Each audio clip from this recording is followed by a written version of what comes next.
Hello friends, let's talk about hidden curriculum. Introduction.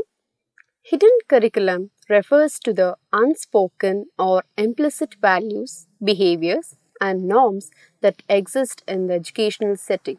So it is a significant matter to define the hidden curriculum. For example, Gerald 2006 noted that the hidden curriculum is an implicit curriculum that expresses and represents attitudes, knowledge and behaviors, which are conveyed or communicated without aware intent. It is conveyed indirectly by words and actions that are parts of the life of everyone in a society. To address this issue, we should understand that the hidden curriculum plays positive or negative role in education system in school. Therefore, teachers have to be aware of it and how it appears in the school.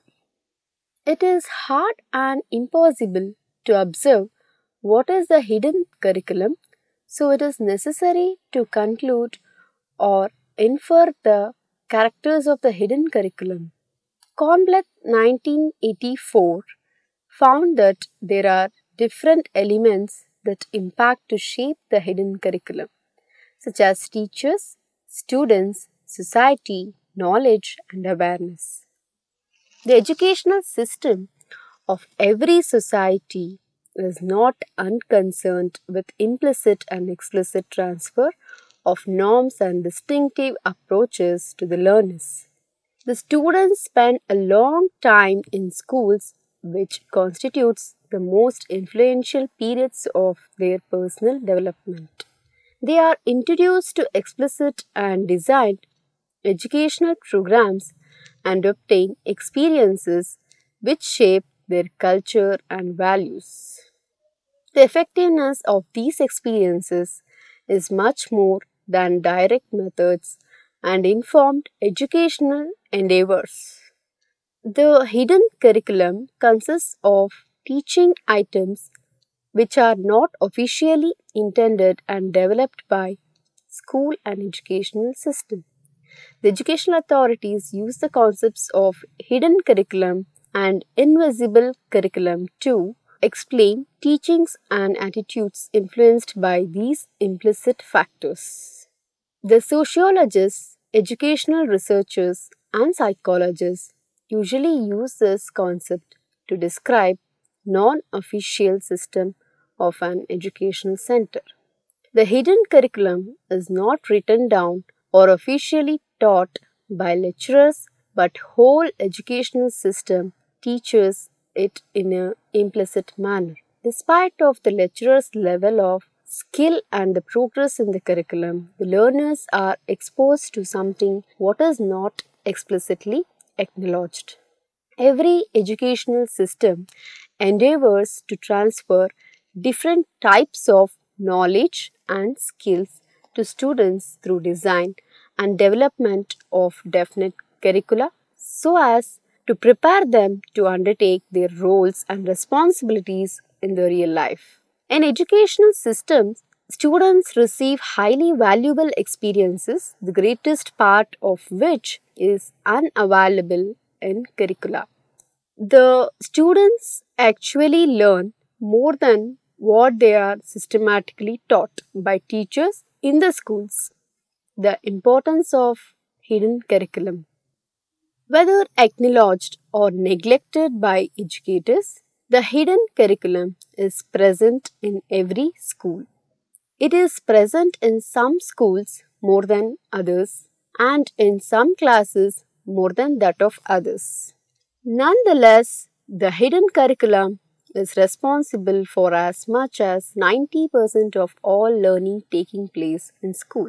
Therefore, an understanding the hidden curriculum consisting of those things pupils learn through the experience of attending school rather than the stated educational objectives of such institutions.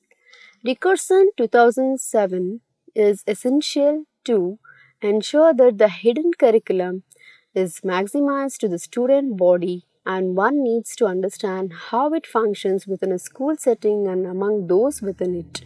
Most notably, but not limited to, the surrounding community, parents, administrators, teachers, custodians, secretaries, nurses, counselors, coaches, and students. Two levels. According to Posner, 1987, there are two levels to the hidden curriculum. One of those levels is the structure of values within the school and the classroom. Within the school at large, this structure of values is inherent in the disciplinary measures of the administration. The school's stated goals, the communication between the school and the community, and the daily schedule of bells and class period length. Structure is also subliminally inherent within classroom in the location and arrangement of desks and explicitly inherent by the teacher's disposition and stated classroom rules, guidelines and goals. The classroom atmosphere of interaction and the teacher's usual methods of assessment. The second level of the hidden curriculum is the actual structure of the explicit curriculum. That is, the specific curriculum separated and mandated for each class, such as the arrangement of subjects like social studies, science, and English. The difference in students' age and cultures each of these classes includes, and how teachers decide to teach their subjects and lessons. Level 1. The first level of the hidden curriculum concerns the values and disciplinary measures which the school claims. However, the most significant impact concerns how those values affect students and how disciplinary measures are implemented and enforced by school teachers and administrators, in turn affecting student values. Approaches to hidden curriculum. Bain 1985 in her paper called The Hidden Curriculum re-examined mentioned four general approaches opted for to understanding hidden curricula and associated studies in this field, accepted from Ledbin 1986. The first general approach takes a non-theoretical stance towards hidden curriculum. The representative of this approach is Life is Classroom by Philip Jackson, 1967. Jackson merely described the events of a classroom without associating his observations to any theory of society and school. In this regard, his work is a non-theoretical one. From his viewpoint, daily activities of school constitute a powerful mechanism to transfer distinctive values and beliefs to students. The second general approach takes a functional view to hidden curriculum, the major representative of which is Robert Durbin. He is among those few experts who have positive viewpoints of hidden curriculum. Durbin believed that hidden curriculum is an effective mechanism for transferring fundamental norms to students. The adaptive approach to hidden curriculum is represented by Balls and Gentes, 1976, in Schooling in Capitalist America. The most significant principle of this approach is the convergence of school and society which poses inequalities in this approach. The school is regarded as a regenerative factor of unequal hierarchies and unfair relations in the society. They believe that through daily discipline in schools, the students understand the concepts of social stratum, eligibility of hierarchies, and their lack of control over their works.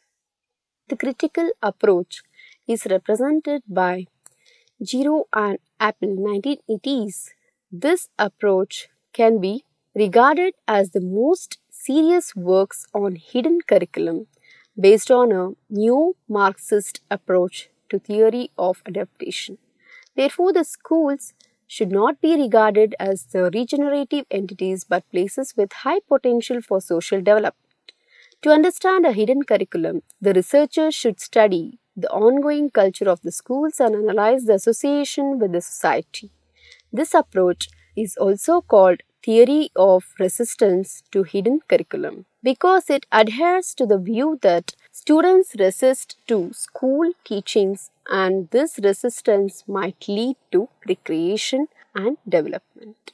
This approach was criticized by some critics using the term hyper-resistance, but no alternative theory was developed for it.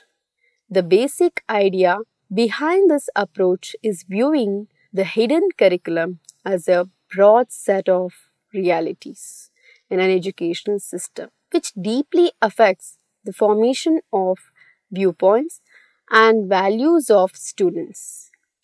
Factors affecting hidden curriculum of schools. The principles and rules of schools, which are influential upon formation of a hidden curriculum.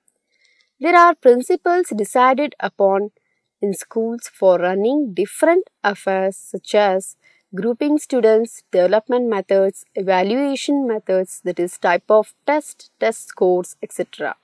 Discipline problems, encouragement and punishment issues, participation in running school affairs, etc. These principles affect the personality of students. Several factors as an instance is investigated here, one of which would be the method of evaluation and teacher's reaction to the scores. If the teacher humiliates a weak student, he or she might reinforce this negative attitude in such students and they will lose confidence in making up for losses. These negative perceptions are a part of hidden curriculum. The type of learning activities, personal or in group, is also influential upon their results. Those students who act in group attain skills and qualifications which are attainable with individualistic activities. Interpersonal relationships. Different human relationships form in schools, each of which has its own educational consequences. One of these relationships is established between educational personnel and students. The school personnel's viewpoints are significant in such a relationship. If they have a distinctive hierarchical perceptions, students' lifestyle and social stratum influence the hierarchical decisions. Because the children of those families that school employs respect more will receive more attention while others remain unprivileged and neglected. Interactions between teachers and students. And behavior and perception of teacher affects those of students. If a teacher has an open attitude and provides sufficient opportunity for the learners, such efforts will reinforce the endeavors, abilities, and self-confidence of students. If teachers act based on their wills and viewpoints and act in a dominant manner, the students' abilities will remain passive and they might grow similar dominative approach towards other. The association between education and hidden curriculum. Hidden curriculum is an unpredictable aspect of learning Educational design without attention to this aspect is negligence of a major part of factors which significantly affect the students' learning. Teachers usually pay attention to influential explicit factors affecting education and ignore implicit factors affecting students' learning. It is essential to identify and clarify influential factors affecting hidden curriculum and control them in design and implement procedures. One of the factors which lessens the gap between explicit and hidden curriculum is students' participation in education process. Therefore, teachers should identify the influential factors affecting a hidden curriculum and consider them to act more rationally during design and implementation of educational processes. While the hidden curriculum in any given school encompasses an enormous variety of potential intellectual, social, cultural, and environmental factors. Far too many to extensively catalog here, the following examples will help to illustrate the concept and how it might play out in schools. Cultural expectations. The academic, social, and behavioral expectations established by schools and educators communicate messages to students. For example, one teacher may give tough assignments and expect all students to do well on these assignments, while another teacher may give comparatively easy assignments and habitually award all students passing grades even when their work quality is low. In the high expectations class, students may learn much more and experience a greater sense of accomplishment, whereas students in the low expectations class may do just enough work to get by and be comparatively uninterested in the lessons they are being taught. Similarly, schools may unconsciously hold students from different cultural backgrounds, for example, minorities, recently arrived immigrant students, or students with disabilities, to lower academic expectations, which may have unintended or negative effects on their academic achievement. Educational aspirations or feelings of self-worth. Cultural values.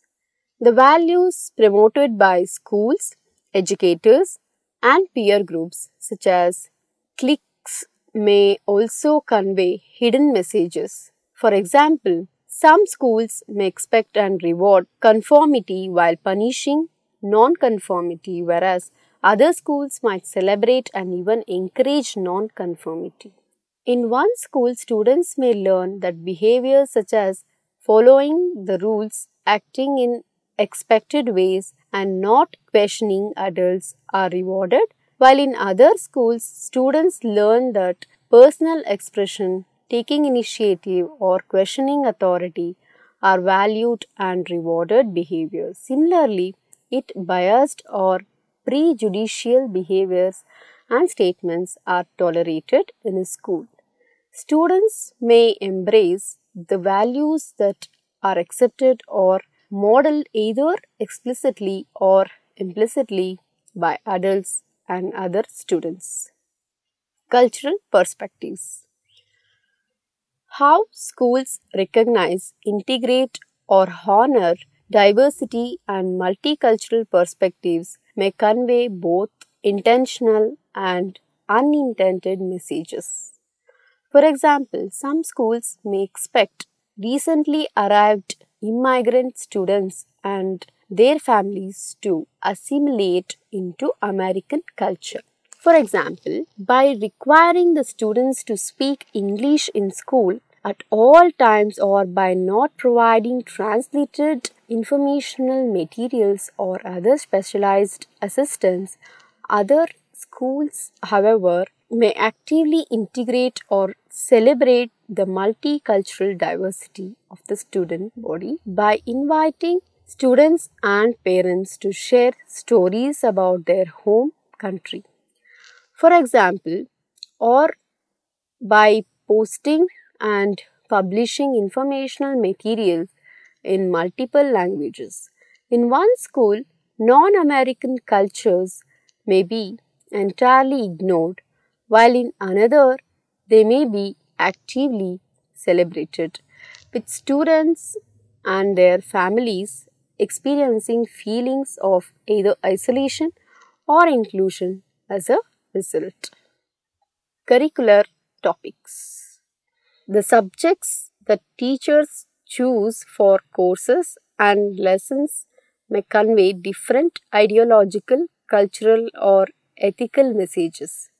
For example, the history of the United States may be taught in a wide variety of ways using different historical examples, themes, and perspectives.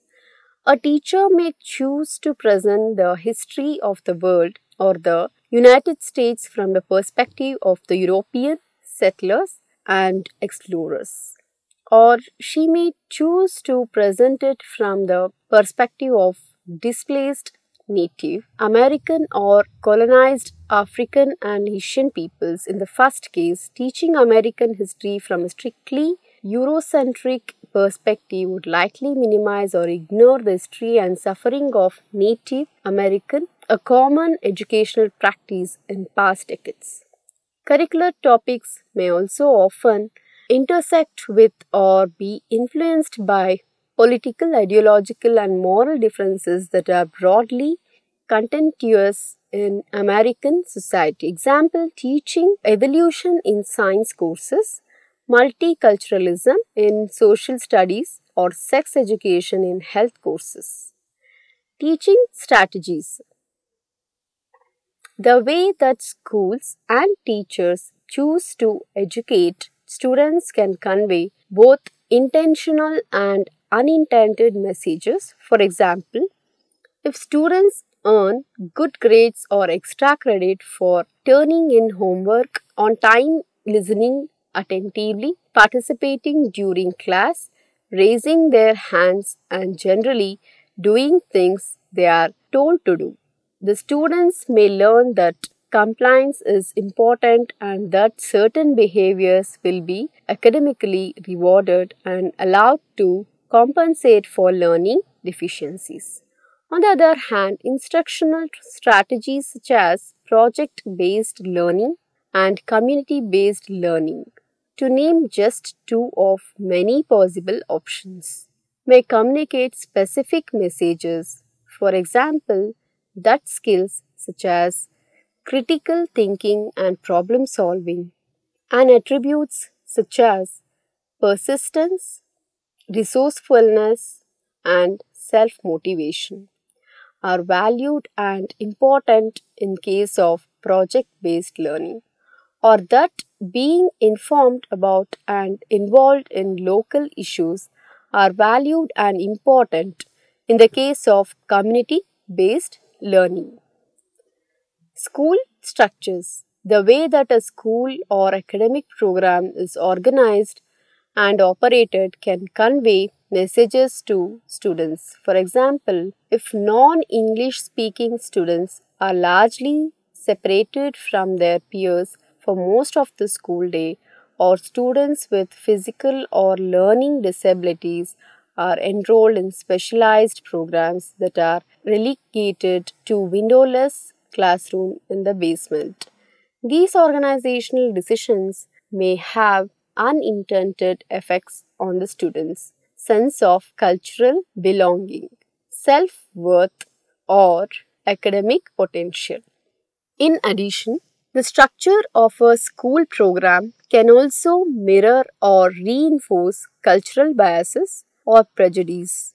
For example, students of color and students from lower income households are often disproportionately represented in lower level courses and special education programs, may advertently reinforce some of the social stigmas that children and adults with disabilities experience outside of school.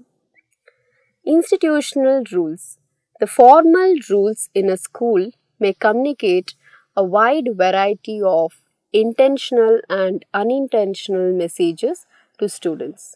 For example, some schools require students to wear school uniforms, some ban certain types of attire, short skirts, clothing with images and language considered to be inappropriate, and others have very liberal or permissive clothing policies.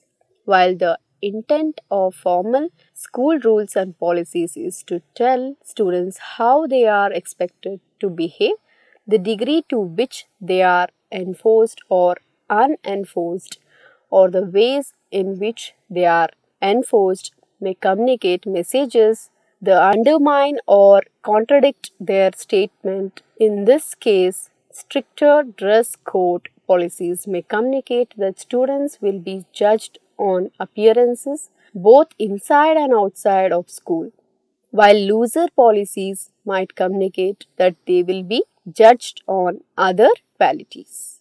Practical implications. Hidden curriculum is one of the several ways to impact the education in schools. Therefore, educators who work with curriculum development should be aware of this type of curriculum when they design and develop the curriculum. Sometimes teachers positively use hidden curriculum without awareness through their behaviors and methods of teaching in the classroom. However, some teachers purposely use the hidden curriculum because they are aware of this kind of curriculum and its influences and results. Teachers want to reach their students several knowledges, beliefs, and experiences, but they cannot do this for some reasons. For instance, researchers cannot teach these items for their students because these are not parts of the regular curriculum, so they implicit what they want to teach through the hidden curriculum of teaching approaches. Similarly, of what Scio talks about learner-centered ideology. In addition, when teachers want to teach and develop the skills and languages of their students, but they do not have enough time to do this directly by the regular curriculum. As a result, they can use this type of curriculum. For example, they use the collaborative learning and give their students opportunities to interact each other to improve students' language and skills through indirect way that similarly of Vygotsky's ideology of development of language. Conclusion. As stated before, what designers and planners develop in macro level is an official and explicit curriculum. This plan is developed based on definite elements to attain educational objectives. It means that explicit curricula are executed and evaluated in educational centers to determine their levels of realization of objectives. There are other factors which are neglected in curriculum. These factors affect the thoughts, emotions, and behaviors of learners and exert more influence than explicit and predefined curriculum. The principles of classroom and educational setting, social setting of educational centers, and interactions of students with managers and teachers are some of these factors. Hidden curriculum significantly determines what is the basic of sense of value and self-respect in participants, and is more influential than any official curriculum in adaptation of teachers and students with educational setting. There is no preschool, elementary school, high school or college without an imposed hidden curriculum on students and faculty members. Although each curriculum has its distinctive characteristics which are specific to an institute, and extents of hidden curriculum might influence the whole education process. Besides, negligence to negative effects of hidden curriculum might disrupt the acquisition of educational objectives. The negative effects of hidden curriculum, such as authoritative behavior of principals, complete silence, and passivity of students, are not predicted in an explicit curriculum. Despite the fact that they make the real curriculum, the teaching materials included in a hidden curriculum are the most important educational contents that students naturally learn at schools. This curriculum, practically taught at school, is formed by experiences of classrooms, libraries, celebrations, and social environments of schools. Therefore, planners and executives should completely comprehend their responsibilities. One might say that the results of comprehensive experience in schools or any learning situations depends on official curriculum and hidden curriculum to a relatively identical degree. The hidden curriculum which students develop for themselves is made of the official curriculum and the hidden one. Thank you.